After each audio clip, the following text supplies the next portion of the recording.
Hello, grade 10s, and welcome back. We just quickly took a short break, and we have, as you can see, switched places. So we are going to carry on with presentation of information. Now, grade 10s, you would know that presentation, or should know that presentation of information is one of those topics that also carries through to grade 12. And if I were your teacher, I would focus on the topics that carries through to grade 12, because eventually we are preparing you already now for your grade 12 end of year NSC exam. So the moment that there's a topic that carries through, then please know that this is very, very important. There are also subtopics here that I will show you that you really need to pay attention to, because it does come up in grade 12 papers. Right, so without further ado, guys, let's carry on. Okay, so we are going to look at the importance of business reports. Now, guys, we are not really going to do business reports in grade 12, but for grade 10 and also for grade 11, this is quite important. Okay, so let's have a look. Now, guys, I have put this in the form of questions for you. Now, the first question and the verb that you see there is outline, so I've underlined it for you. So it's always important to firstly look at what the verb is so that you know how to structure your answer properly. Right, so outline is a middle order, it's actually a lower order question, and it only requires a brief statement. You don't have to go into too much detail. There's no statements and qualifiers needed here, so please look at it from that point of view. The marks will also be allocated at the end, but I will show you how that works now. The second thing when you look at questions is to identify the mark allocation. That will tell you how many facts are required. Now, guys, in business studies, we use mostly double mark answers, and double mark answers are awarded either in a split mark fashion or, like in this case, marks at the end.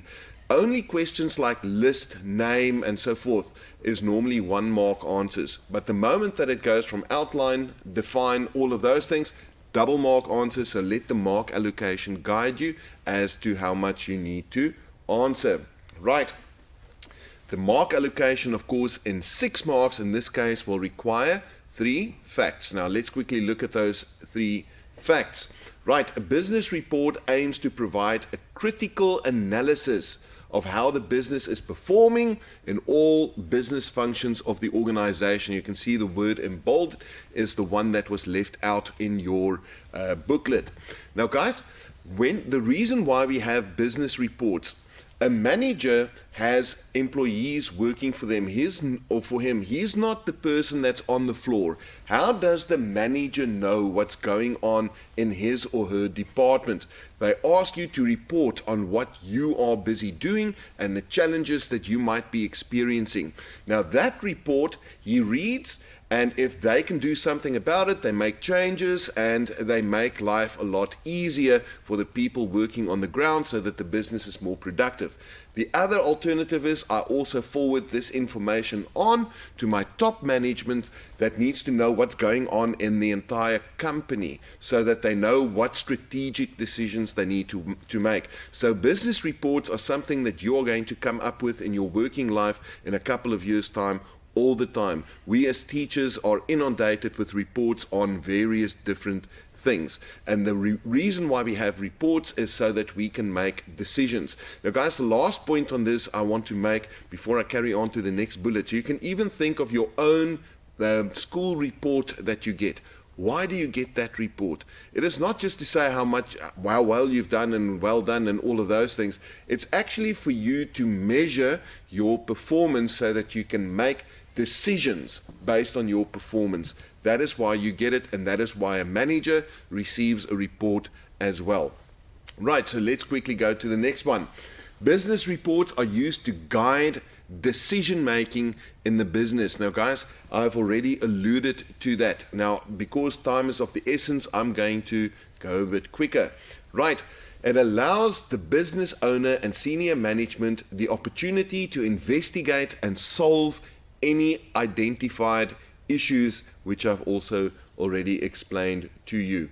Right, now, guys, the first 3 or any 3 of these bullet points that you see here is is all that's needed for 6 marks. You don't need to go and remember all of them. If you remember 4 of these bullet points, it's good enough. Right, and the last 2 you guys can go through yourselves. Right, now guys, the next thing that we are going to look at is the difference between verbal and non-verbal presentations. Now guys, this is not very difficult. Verbal refers to the spoken word. Non-verbal refers to something that's written, and you can actually see it on the icons that I've used there. When you speak, like we are doing now, that's verbal. The moment that we give you something in writing, that is a non-verbal report. Right, so there you get the 2 definitions. Now guys, what you sometimes need to ask, or will be asked, is to differentiate between 2 different concepts. Now these are 2 different concepts. Differentiate between verbal and non-verbal. Now guys, don't worry if the mark allocation is 4, because you only need 1 difference for 4 marks. 2 marks will be allocated to the definition of verbal, and then you show what the difference is for non-verbal. That's another 2 marks, so that gives you a total of 4 marks. So 4 marks equals 1 difference. Please remember that. Right. Okay guys, now the next one is another outline question, and therefore I did not really explain to you again why or what we do in outline, and that is outline 3 guidelines for writing an effective business report. Now guys, when you get a question like this, there is something here that is going to be important. Now before I start writing, I'm analyzing the question first. So as per normal, we look at the action verb. The action verb, of course, is outline. Then there's something new. There is required facts stated in the question, and that required facts is 3. Now guys, the moment that you have a required number of facts stated, the marker must then, they're going to get an instruction not to mark anything more than 3. So with other words, your first 3 responses are the only 3 responses that's going to get marked. The rest, they're going to draw 2 lines through, write cancel there, and it will not be marked or taken into consideration for marks at all. Only the first 3 responses. So don't waste your time by writing 5, 6, and 7 because you just want to make sure that you've got everything right. Only the first 3 is going to be Mr. marked. Mansell, if you have got number 4 is correct, will they mark that? No, they will not mark number 4, even if it's correct, and number 1 is correct. Number 4 is or number 1 is incorrect. Number 4 is correct. Then you're only going to get 6 marks anyway, or 4 marks, because they won't mark from off 4 onwards. Right. Okay. So guys, the first 3 marks, as you can see here, is the required facts, and that's the only 3 that's going to be marked. Now guys, I know this is a bit confusing. It's not the 3 that you see on the screen only that's going to get marked. It's any of those bullet points, but only the first 3. Outline the 3 guidelines. Right. So what is the first one? We determine the scope of the report. Now the scope means what is going to be included and what is going to be excluded from your report. Okay. Not everybody that reads the report is going to be interested in all the information that you've got. You need to determine what they want to know, and you only include the information that is relevant to the people that's going to read it. So that's the scope of your report. The next one says determine the target audience of this report. Now guys, it is very important for different reasons why you should determine the target audience. First of all, if you are speaking to certain people, they will only be interested in a certain portion of what is happening in your business. Other people might be interested in something else. That's the first reason. The second reason is it will determine the kind of language that you're going to use. If you speak to your bottom order workers that's not really qualified, then you are not going to use the same language as you would use when you report to your top level managers, because they won't probably understand the kind of language that you are using. So you adapt the report based on who you're writing it for. Right, the next one, determine how the report should be presented. Is it going to be in a verbal format where I'm going to speak and do it on PowerPoint like we are today, or am I going to give them a written report where I hand in a physical copy with all the graphs and things in it. Right, now guys, then you need to collect all the necessary information that you would require to compile your report. You prepare an overview of what the audience needs to know because you've determined your target audience now, and then you need to write concisely and only include important information. Guys, you're not going to make it a drawn-out essay. People don't have time. They only want to see what is relevant and what is necessary and move on to the next things. So you write concisely, not drawn out things that is difficult to understand. Right, so guys, that is the outline of the business report. Right, now guys, of course, always we need to remember the mark allocation, but in this case, the guidelines were 3 specifically asked, so the mark allocation is less important. Okay. So guys, the next thing that we are going to do is a scenario that was given. It's in your booklet. The scenario says, Lita, the new CEO at Joey Manufacturing, is preparing a business presentation to the stakeholders. He inquired about the target market and the report is intended for. After writing the report, Lita asked Ruben to edit the report. Okay, that's your scenario. All scenarios in business studies are little short things, and every sentence is actually going to be loaded. What I mean by that, it's going to be important for something that you need to answer. Right, so let's look at 3.4.1. They say, quote. Right, now guys, that name or that word quote means, and we've alluded to it earlier, you need to quote verbatim from the case study. And then of course you've also seen that you need to quote 2 guidelines, so not 4 or 5 or 6. In any case, here you can only do 2. So now if we look at the answer, there's your 2, and because it's quote, it's 1 mark answers. He inquired about the target market that the report is intended for. After writing the report, he asked Ruben to edit the report. And if you read this carefully, you will see that it is verbatim directly from the case study. Now the second question says, explain other guidelines on writing an effective business report. Now guys, this is going to be very important because it's going to require a statement and a qualifier because the question is explain. Now guys, the question also said other.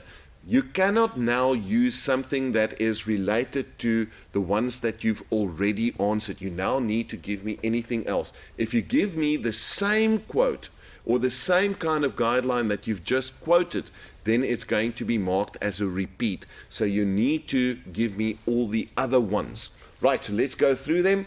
Determine the scope of the report, and as you can see, the marks will go as a statement. Determine the scope of what? The report. Right, that's the second mark. You can see that the mark allocation is now not indicated here. Write concisely, and what does that mean? And only include relevant information. That's a qualifier for that, and that will give you 4 marks. So guys, please make sure that you understand how to quote, because many people lose unnecessary marks because they don't know what the word quote means. Right, so moving on, we are going to look at the types of visual aids. Now guys, this is mostly going to be for section A questions. They can give you also a scenario and you just need to say what kind of visual aid are they talking about. The first one is tables, and tables is just when we compare information next to each other. You guys have seen your reports, for example, is in the form of a table. That is what that is. Then we have illustrations, which is just pictures or images to clarify text, and that is an illustration. Then we have graphs. You get different kinds of graphs, bar graphs and line graphs and all of those different things. And the next one, of course, is a diagram that just shows what happens at different stages. And I've included examples for you in these types of visual aids. Now guys, what you also need to do, you're going to get a similar question, is the types of graphs that you can use and when do we use that. So guys, please make sure that you can identify them from case studies or scenarios when you are asked this question. Right, The different types of graphs are there. You get a line graph. A line graph is just different points that show trends. Okay, it shows if there's a trend that goes upwards or a trend that goes downwards. You can look at business growth, for example, in the form of a line graph because it shows us trends over a specific period. The next one is a pie chart, and a pie chart shows us information as part of a whole. If you look at market share, for example, there's different people competing for the same market, VW, Ford, Renault, all of these different companies. And if I want to know how many people buy VWs in the entire market, I do it in the pie chart because it shows me this is the whole market and VW has got 12% of that market, for example, and it's easier to see in a pie chart. Now guys, the next one that you can see there is a bar graph, and that shows data using rectangular bars. Now if you see rectangular bars, you always know that it's going to be a bar graph. It's a very easy thing for you guys normally to do. Right, now guys, the next one is to discuss the importance of visual aids. Now guys, I told you anything that goes through to grade 12 is really important. Now this is one of those things that are really important because it carries through to grade 12. Now how do we tackle questions again? We are going to look at the action verb. Of course, there is discuss. The next one that we are going to do is to look at the mark allocation as well, right? Guys, I've just put a thing in there for you. The moment, the way to identify a qualifier is to use these words that you see on the screen there. Why? The moment that you can make a statement, you say, why do they do that? Then that's your qualifier. Another one is because. It shows us we do this because this is what we want. That is a qualifier. The other words is that, when, or so that, what, when, how, and also the word and can also indicate a qualifier. Right. The next one that we need to look at is the mark allocation of 4, and you know that we are going to have double mark answers, so you need 2 facts. Right. Now, the words that we've got there, the ones in bold, of course, is going to be your words that were missing. Discuss the importance, diagrammic data presentation. What does it do? It allows understanding of data more easily. That's my second mark. Okay, the next one, it helps illustrate points to the reader. How does it do it? More easily and effectively. Guys, it's easier to look at a graph and see the trend. I don't need to know the detail. I can see the trend is up. It's easier for the person that's looking at this presentation to make sense of it than to look at all the different numbers and trying to calculate and all of these things. It's way easier to show it on a graph and on a picture because our brains work in pictures actually a lot easier. Right, the next one, it also helps maintain the audience's interest. When? During the presentation. Guys, the moment that you are bombarded with a lot of figures and things that you need to read, your brain gets tired. You don't listen to what the person is saying, but if there's a presentation there that's nice and colorful and things, it keeps my interest a lot more and longer, and they will retain that information also a lot longer. Right. It engages the audience with the presentation. Okay, they are engaged because they look at the visual aid that's coming up and everything that change and things that imprints in their brain, and therefore they will remember these things a lot better, and that is your second mark. Okay, guys, I'm going to go through quickly. Diagrams are interesting, relevant, and support what, or relevant, and what do they do, and support the presentation. There we go. Visual aids will effectively help convey the message. Now, guys, as you would need to know, please remember 4 of these bullet points, 4 easy ones that you will more easily remember. Right. So we are going to move on to the impact of visual aids. Now, guys, when we say discuss the impact, it means I'm looking for positives and negatives. You see, that's the action verb, that whole thing. Discuss the impact. Impact means how does it affect? It can affect a presentation positively, or it can affect it negatively, or there's a mixture of both kind of things. That is discuss the impact. So already remember that fact quite well. So we've identified that, and you can see that it goes into advantages and into disadvantages. Right, the next thing that you need to, or let's quickly go through the advantages or disadvantages. Now, made a mistake with my own presentation here. Guys, you don't need to remember an advantage and a disadvantage. You can either respond positively or negatively, but I'm going to ask you to rather remember 2 advantages and 2 disadvantages. Always respond positively and negatively. It is a better way of doing things. It's not necessary for you to get the marks. They're just going to look at any of those 2 options, but I would remember 2 positives and 2 negatives, because they might catch you out to say, explain the advantages of using visual aids, and now you didn't remember, you've only studied negatives, then you can't answer the question. So right, let's quickly go. Visual aids simplify the presentation. You can see the split mark again.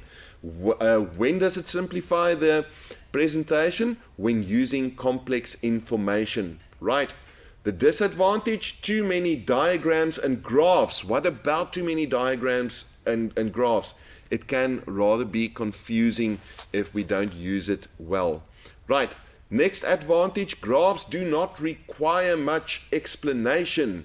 It doesn't require what? Much explanation. They can see what is on the screen and they don't need to actually think a lot more. Right, the next one, disadvantage, information can easily be manipulated to make graphs look very impressive, but for the untrained eye, it looks impressive, but if you look closely, it's not really that impressive, because you can manipulate the graphs to your liking, and that causes false interpretation. Now, guys, once again, the mark allocation is for any 4 of these bullet points, any 4 advantages or disadvantages, or 4 marks for an advantage and a disadvantage, doesn't matter. You can respond either positively or negatively. I'm going to go quickly. A lot of information can be displayed in an easy to understand format, where the negative is it may distract the audience from the speech as they pay more attention to the visual aids. Second mark. And then preparation of graphs and diagrams, of course, is very time consuming. Right. There's also one more. Graphical presentation of information helps with understanding when and identifying patterns and trends in data. Right. Remember 2 advantages and 2 disadvantages. That's your tip. Right. Now, guys, I'm moving on. The factors that need to be considered when preparing a verbal presentation. Now, guys, there's a very big loaded word there, and that is going to be in terms of preparing. Now, guys, when you prepare a verbal presentation, that's anything that happens before you actually stand in front of the audience. It has got to do with getting information and putting the thing together. That is what happens before. It's not during. Now, I know in grade 10 you guys actually only look at this, but in grade 11 and 12 they're going to ask you to say what do you do before or during or after a presentation. There's 3 different memos, and many times people would say, why do I need to prepare for a verbal presentation? What is the first thing? Oh yes, don't stand behind the equipment, or just speak so that everybody can hear you, or use gestures and move around. All of those things are during. It's not the preparation phase. So make very certain that you guys look at the way a question is asked. Right. Everything that happens before the presentation is, of course, preparing. Right. Now, guys, all of these things are, it's very simple to remember. I'm not going to go through all of these. If you can remember again 4 of these, and please don't just remember it for grade 10, remember it forever, because you're going to get this in grade 12 as well. The purpose and main points of the presentation, capturing the main aim in the introduction. That's very important, because the introduction is oftentimes when the people are more alert, and in the introduction they know why they need to listen to the rest of the presentation. If your introduction is strong, then the rest of the presentation will be strong as well. Right, knowing the background of the audience to determine the appropriate visual aids. An extreme example, if there's sight impaired people, it's no use putting up slides, they can't see. Right, and then of course creating visual aids that will assist in getting the points across effectively is very interesting. And guys, then there's one that I think is a very important one to remember, and that is visiting the venue and ensuring that the equipment provided is working and suitable. This has happened to me before. I had to go and do a presentation for teachers, and when I got to the venue, I had this nice PowerPoint plan, but they didn't have any projectors and things in the venue that I went to. So then it actually throws your plans out completely, because I prepared for something else. So make sure that you visit the venue beforehand. Guys, I'm not going to go through every single bullet point here, but if you can remember 4 of these, you should be A for away. Right. Now guys, the factors that need to be considered when designing a presentation, I haven't seen in a grade 12 paper. I'm also going to go quickly through this. Starting with the text and the headings, use legible font and font size, selecting the most suitable background. Guys, once again, you need to remember any 4 of these. This is not difficult stuff to remember or understand. Right. Now guys, we are going to move on to the new topic, and that is called the business plan. Now, although the business plan is particularly important only for grade 10, there are certain concepts within the business plan section that we are going to do that's very important for grade 11, and some of it is actually important for grade 12 too, and I will highlight these things as we go along. Right, so guys, maybe Mr. Edwards, we can have a quick discussion here. If you want to start a business, I'm just thinking that you go to you want to start the business, but you don't have money. Where are you going to get the money? From potential investors, but also the bank. The bank might be willing to offer you a loan, but you need to present them with something, right? Now, the problem is, if I go to the bank now, they ask me what is my salary, because they need to know if I can pay it back. They ask me if I have a house and property and all of these things that if I am in default, they can sell and they can get their money back. But if you start a new business, I don't have a payslip that I can show them. I don't have any income for that business yet. That doesn't own any property because it doesn't have money to buy it. Why will the bank lend me the money? Don't you think the risk might be too big? Yeah, well, I mean, obviously they're going to be looking at risk. That's when the only way that they'll approve some sort of loan is looking at the risk. If it's high risk, then they won't be approving that. And the one way that you can do that is obviously to put a competent business plan together, so that they can see that these are your plans over the next foreseeable future.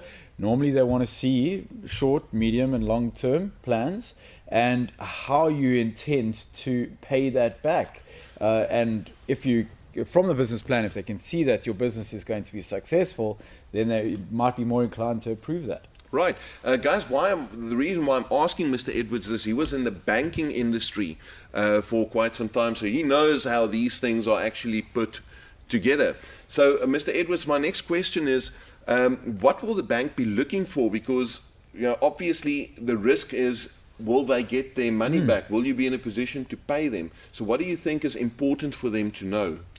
It's obviously going to be looking at the finance side of things very often. So your sales projections, like how much do you intend to sell over the next period of time? Your break-even point. These are certain terms that might come up a little bit later. Break-even point, at what point are you going to be making money as opposed to making a loss? the sooner you get to that point, the better, particularly where the banking institutions are concerned. They want to seek out that you are going to be able to pay back this money in the shortest period of time. They also want to know whether they're going to make some money out of you, right? Yeah, interest, okay? And as a business owner, you want to be paying as little interest as possible. Of course. All right. And the same with an investor. For those of you that has ever watched a thing called Dragon's Den or Shark Tank, I really would invite you to do that.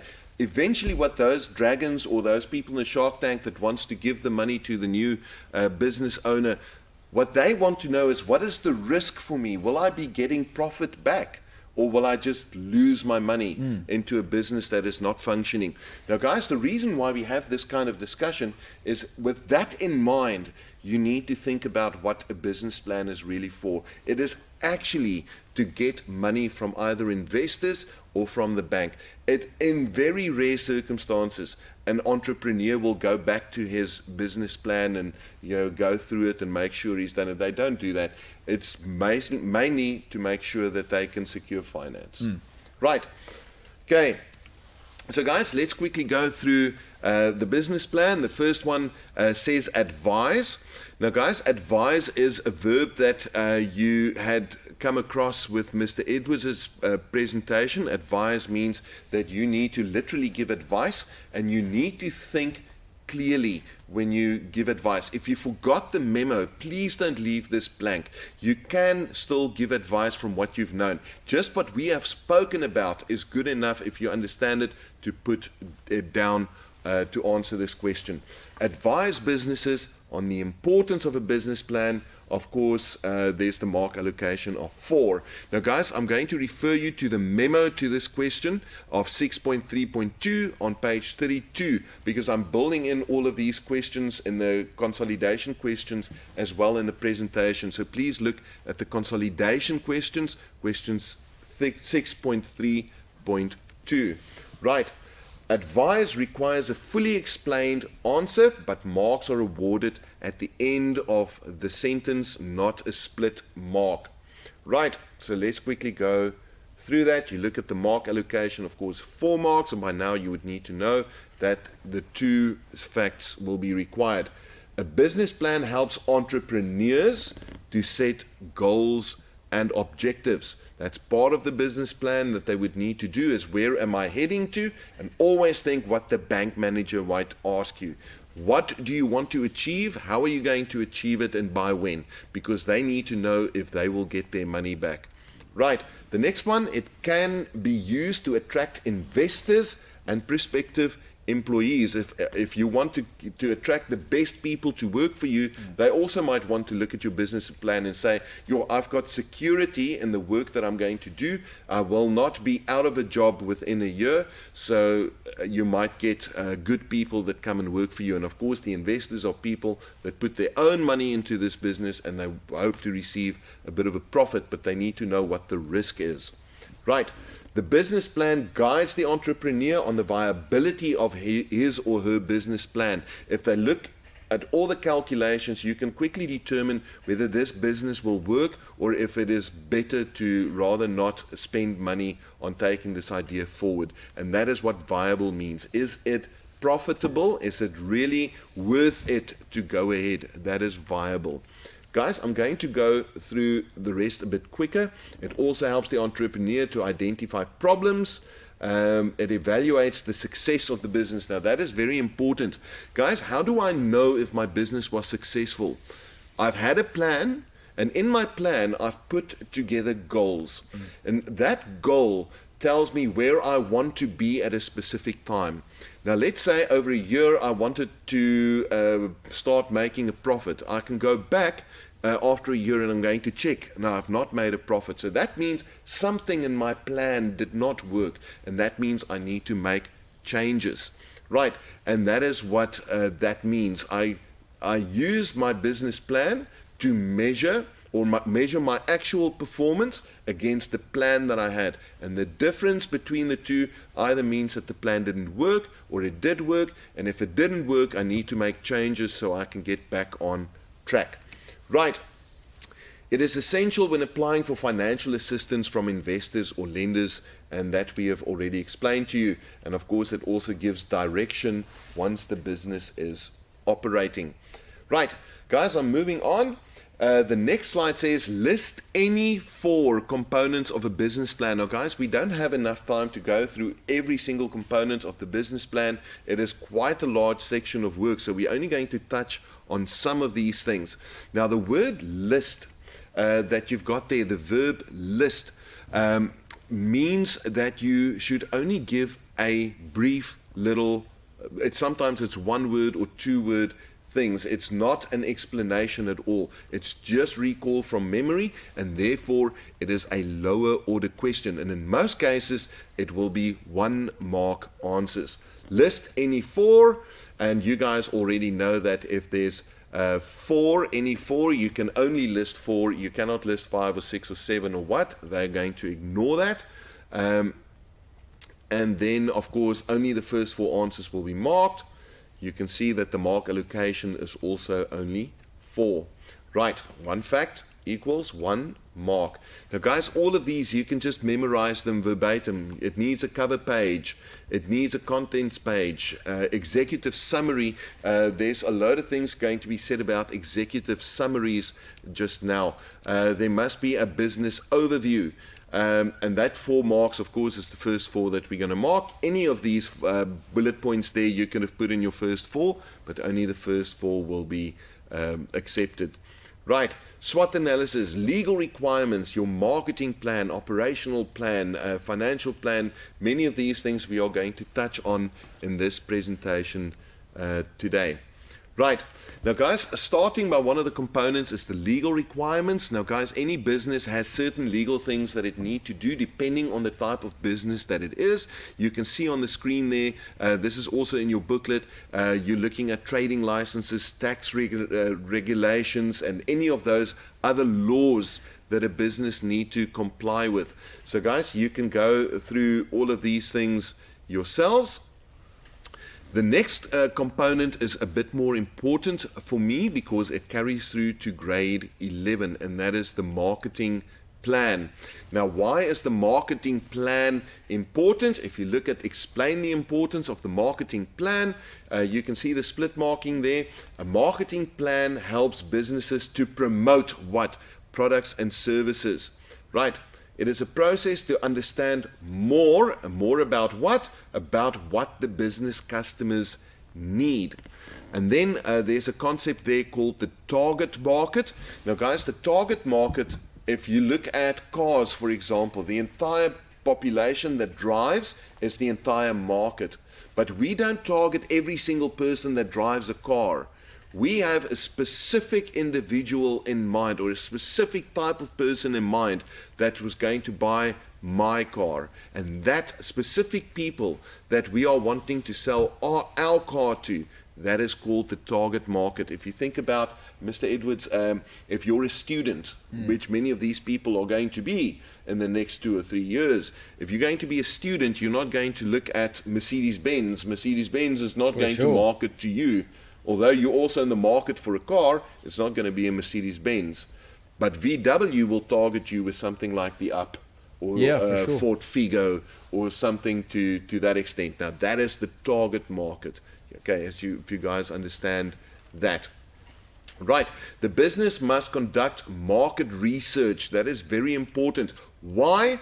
To know about the following factors of the target market: their age group, their gender, personality, income, education. All of these things determine in what bracket of this target market people would fall. Right, and then of course the results of the market research are important. Why? They indicate the target market and their interests in the goods and services. Ms. Van Zyl, just want to emphasize what you said earlier about the importance of this section of work. In grade 11, we almost spend an entire term on the whole concept of marketing function. That's so correct. Banking institutions, investors are going to look at this part of your business plan with a great deal of importance. They're going to be expecting you to identify how are you going to get your product to your customer. What type of product is it? Is it satisfying the needs of your customer? Is it priced at the correct price point, which will satisfy your customer? These are all things that fit into the marketing function and will be questioned when investors are looking at your business. So marketing plan, essential to a good business plan. Right. Thank you, Mr. Edwards. As I say, Mr. Edwards is a banker, so he knows this quite well. Right.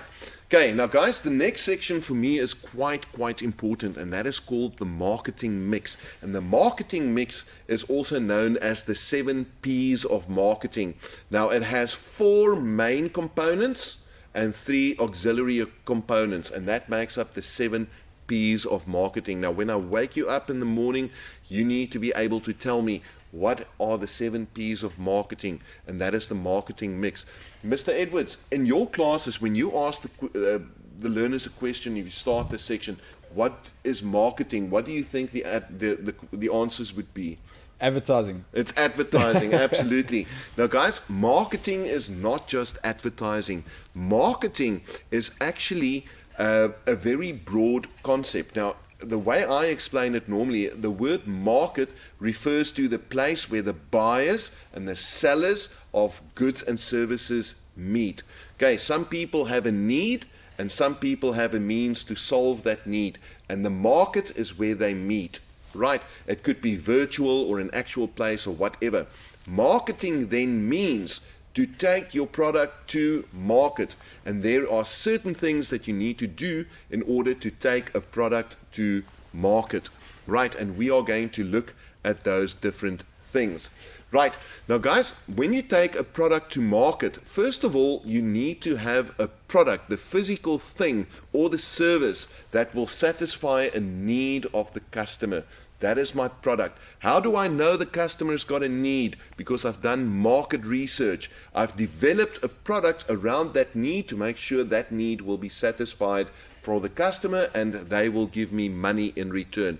That is the product part of the marketing mix. Right, the next one is place. Place refers to where is the customer going to get hold of this product? How are they going to get hold of it? And that is my place. Okay, that could be the shop or whatever. Is it going to be sold over the market, over the internet? How am I going to distribute it? That is the place. How am I going to get it to the customer? The next one is promotion. A customer will not buy a product that they are not aware of, that it exists in the first place, and what the benefits are and how does it satisfy their need.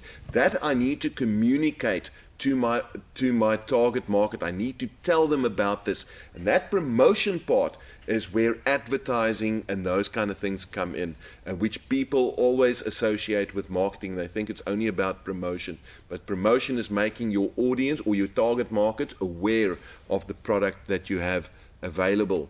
Right, the next one is price. Now, guys, price seems very simple. This is how much it cost me to make it. I want to add 20% on every product, and that is how I determine the price. Guys, it's actually not like that at all. Price is what the consumer is willing to pay. You already calculate the value for satisfying your need in your head, or the consumer. You need to give it to the consumer at the point where they are willing to pay for it.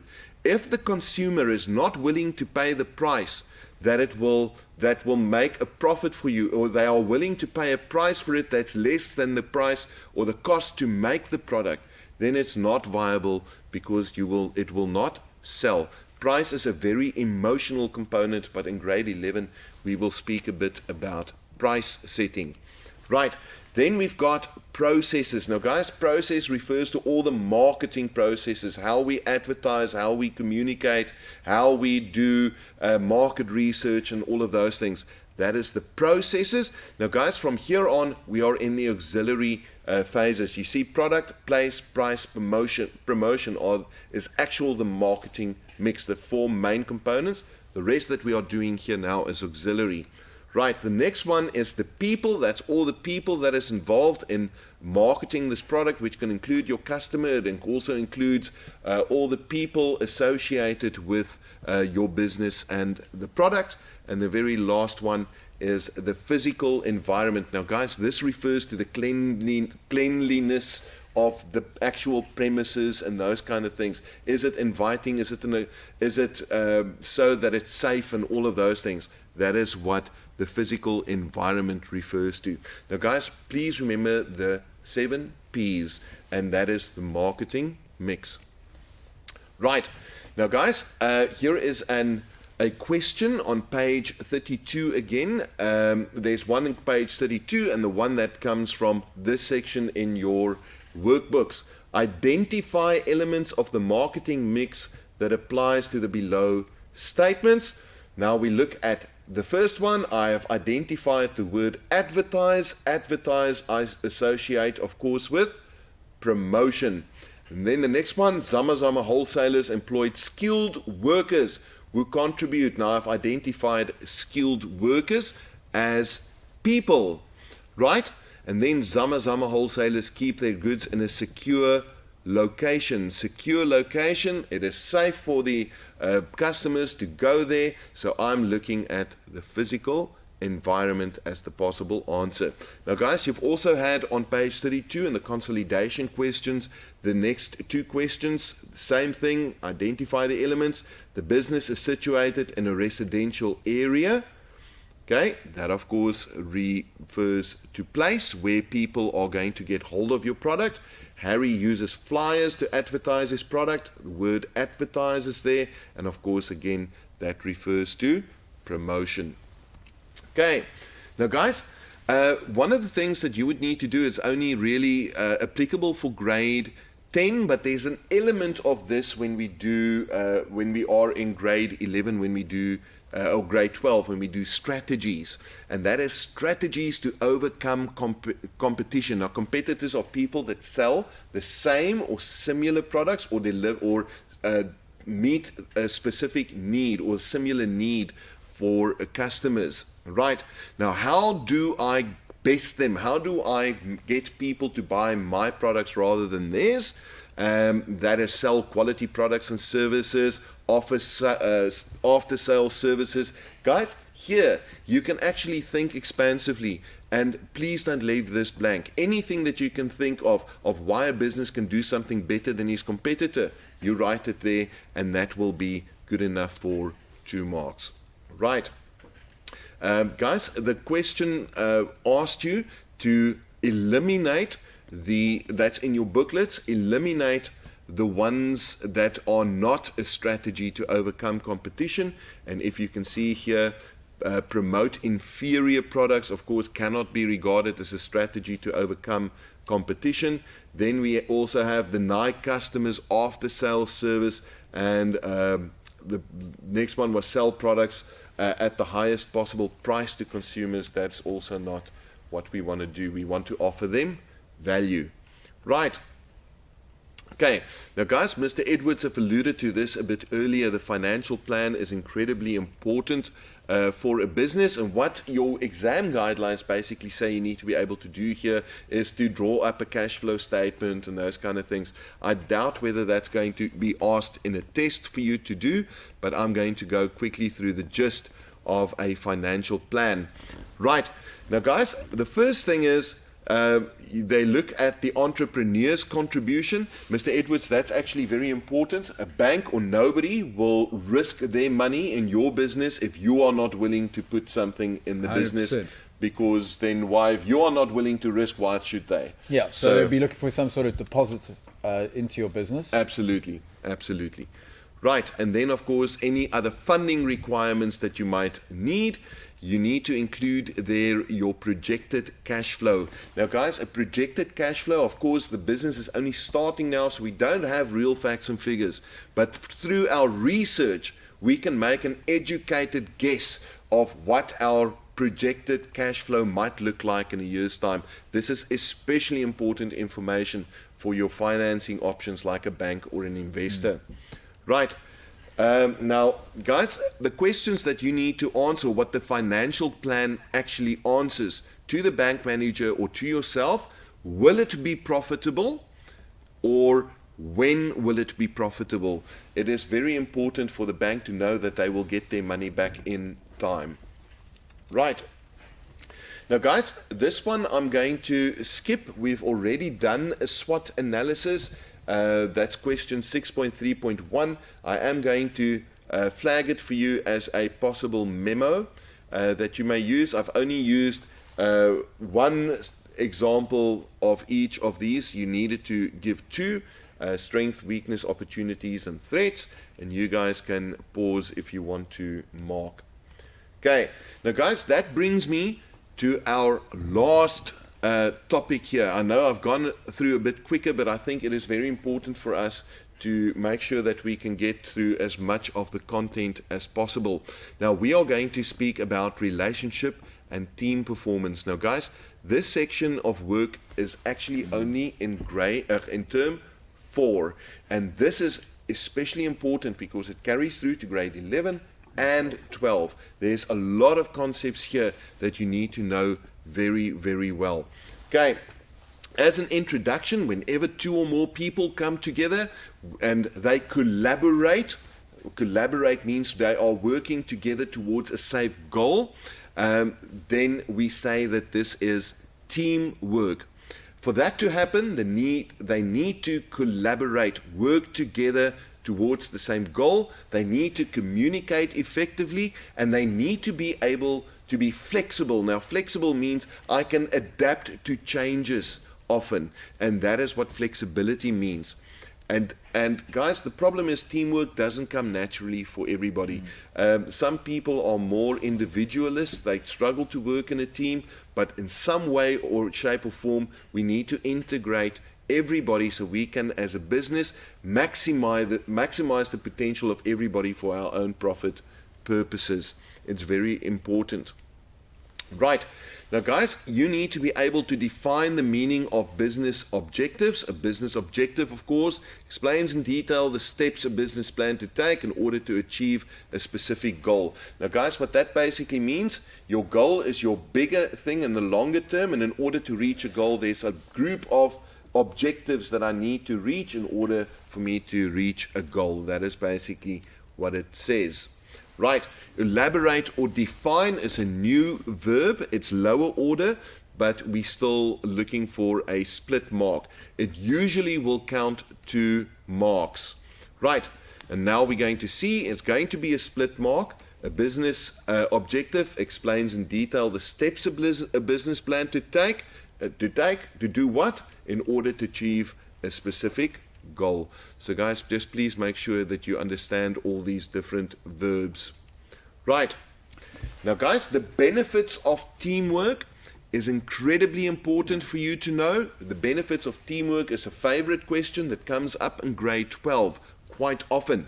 The members of the team learn from each other and grow.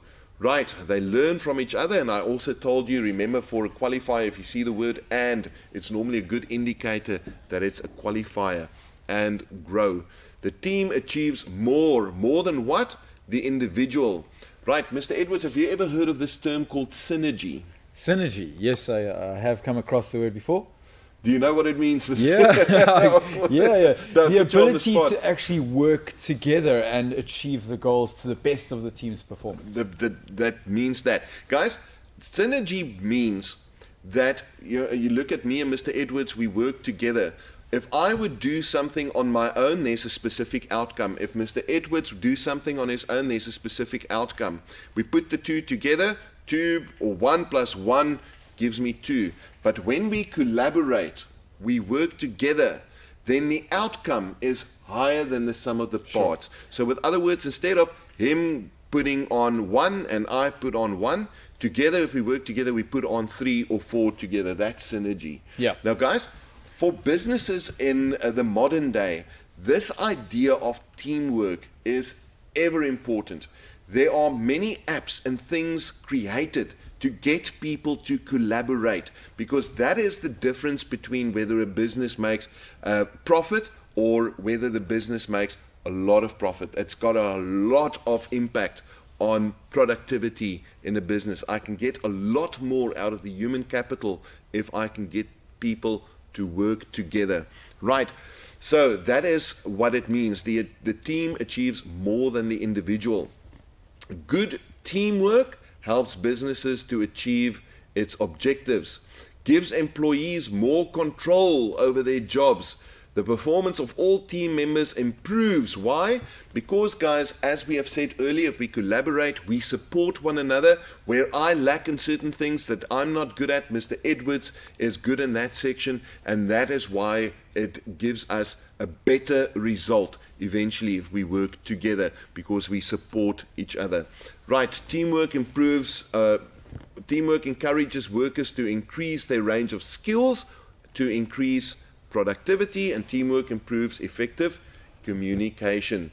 Right, that is the benefits of teamwork, and this is a very important memo to please remember.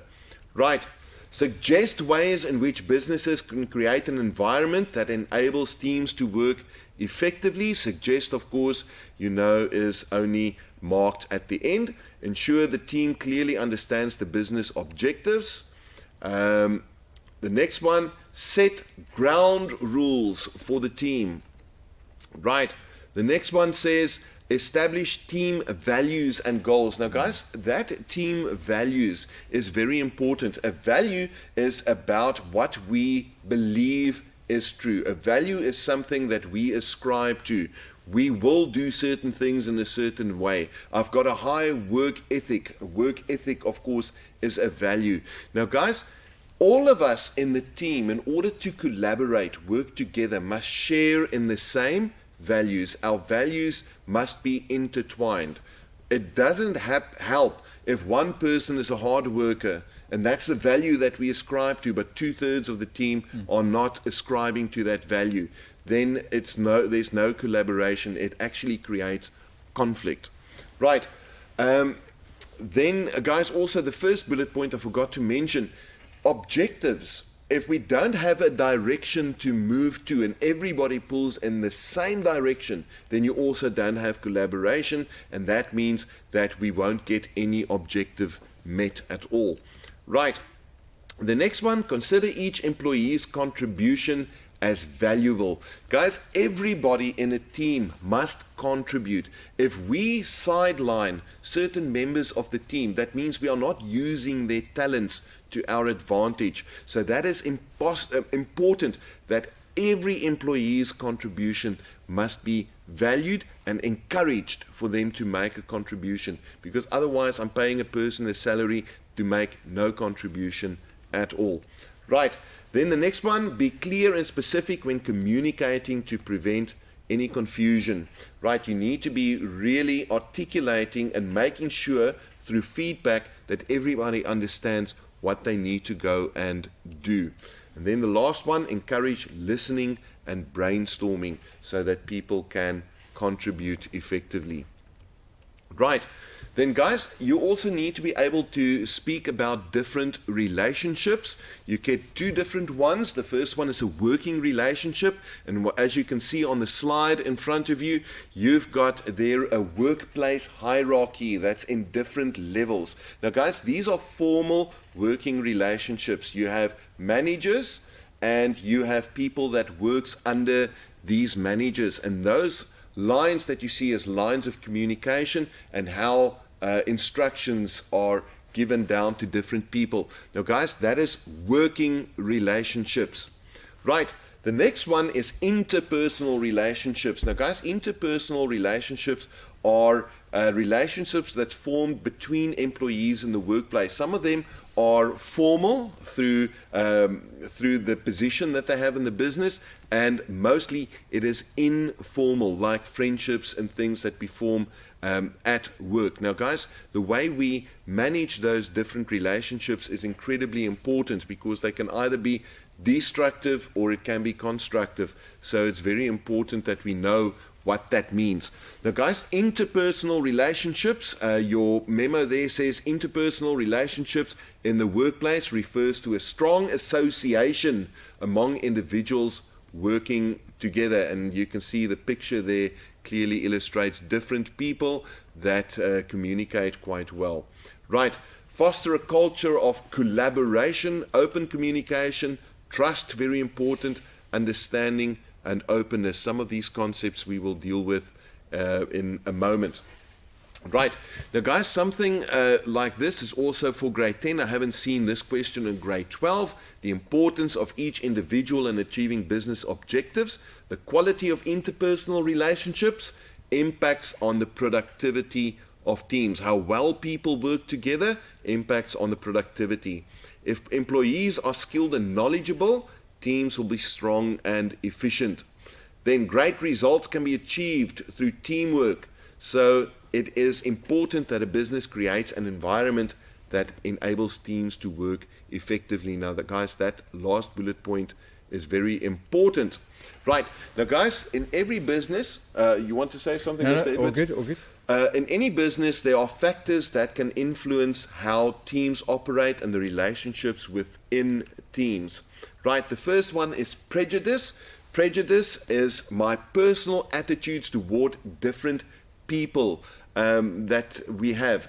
And you guys all know that you don't like a specific type of person or a specific race and all of these things. You guys have grown up with that. That is prejudice, and that prejudice plays into the workplace, and it affects the ability of people to work together. Now, guys, this is not completely in the scope, but there's a question in your consolidation questions that asked you to suggest how to handle each of these different elements that affects how people or that affects relationships. And you can see in the right hand block, those are suggestions. Educate all your workers about discrimination. Encourage workers to respect each other's differences. Now, if I were you, I would have remembered any two of those suggestions out of each of these. Right, the next one is discrimination. Involves excluding or restricting members of one group from opportunities that are available to other. Guys, you've probably heard now in Women's Month that we just had, an example of discrimination could be that women cannot reach a specific spot in the business because they are excluded based on their gender. Right, and that is gender discrimination. So, guys, you can see on the right-hand side, pay attention to what you don't always see. Don't play favorites. Keep your personal beliefs personal, and so forth. Right, and then we've got equity. Right, now, guys, equity means everyone receives fair treatment. All people have equal access to opportunities. Equal pay for equal work is an example. So that is equity. And then we have diversity, and that means a diverse workforce need to include people from every makeup of the country: white, black, women, male, women, people with disabilities, and so forth.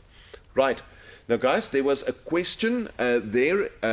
Office Stationeries formed a sales team that sells their stationery in the Free State. You can read that. You had to identify two factors that influence team relationships, and then you had to motivate your answer by quoting from the scenario above. And then they gave us a table. Now, guys, as you can see, the factors that I've identified, and you can use that as your memo. The first one was diversity, and my motivation was the quote. Now, remember, the quote must be verbatim. Some people, team members, do not tolerate each other due to different cultural beliefs. And then, of course, the other one is prejudice. Paul also does not like Zizi because he does not know her. So he's already prejudiced. Right. Now, guys, these criteria for successful team performance, and I think I'm going to run out of time very quickly. This is the last slide that we are going to do. You need to remember, and you need to be able to pick it out from case studies. Criteria for successful team performance. We are looking at interpersonal attitudes and behavior, clear objectives and agreed goals, communication, shared values and mutual respect, cooperation and mutual respect, support and trust. So, guys, if you've got that, then please remember that, and you need to be able to list it. So, guys, that brings us to the end of today's presentation. Remember the importance of the action verb and the mark allocation to direct your answer. A quote from Eleanor Roosevelt, and also the sources that we have used. So please, guys, I want you to go back into this presentation to anything that you don't understand. You've had earlier on the websites that you can access for WCDE schools, and or WCD e-portal, Yeah, that's right. and also Mr. Momberg. Now, guys, that brings me to the end. I want to thank Mr. Peter Edwards for joining us, for joining me today in the studio. And, Thank you very much, Mr. Fansel. And I hope you the best of luck for your exams coming up in term 4, and of course your control test term 3. All the very best. Great sense. Have a good weekend. Right.